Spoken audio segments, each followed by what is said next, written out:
Notre présentation concerne les nouvelles dispositions chômage partiel qui prennent effet à compter de mars 2020 en France. Donc nous avons construit une feuille Excel qui permet d'évaluer l'impact de cette nouvelle réglementation. Donc nous avons ici dans la colonne C à titre de référence les éléments d'un salaire à temps complet. Ici en colonne E, nous avons les éléments salariaux qui correspondent à la partie travaillée, au jour travaillé éventuellement.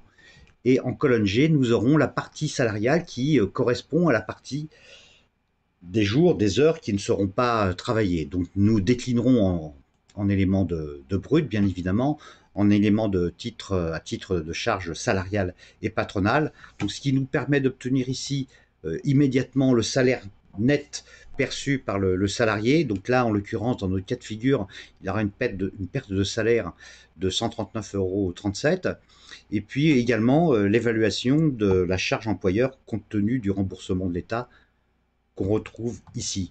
Donc l'utilisation de cette feuille, nous l'avons voulu extrêmement simple. Donc il suffit de renseigner éventuellement, si les valeurs ne correspondent pas, les zones en orange. Donc ici, saisir le nombre d'heures non travaillées, donc seront calculées immédiatement les heures travaillées. Ici, éventuellement modifier le nombre d'heures là qui correspond à un temps complet. Et ici, le salaire mensuel qui correspond à ce temps complet. Voilà, de saisir ces trois valeurs suffiront à décliner le calcul de cette feuille.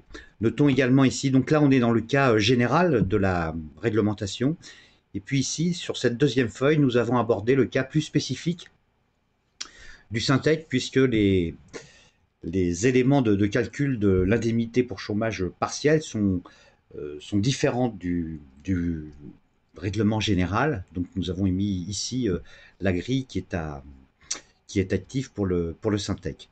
Donc nous avons réalisé cette feuille en collaboration avec un cabinet d'expertise comptable.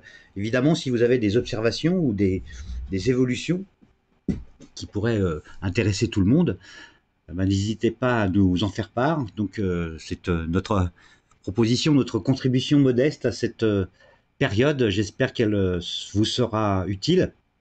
Ah oui, à noter également, si vous avez plusieurs salariés, là je dis sans doute une évidence pour les gens qui utilisent couramment Excel, si vous avez 3-4 salariés, il suffit de dupliquer la feuille pour pouvoir avoir une feuille par salarié. Donc oui, à nouveau, si vous avez des suggestions, n'hésitez pas à revenir vers nous.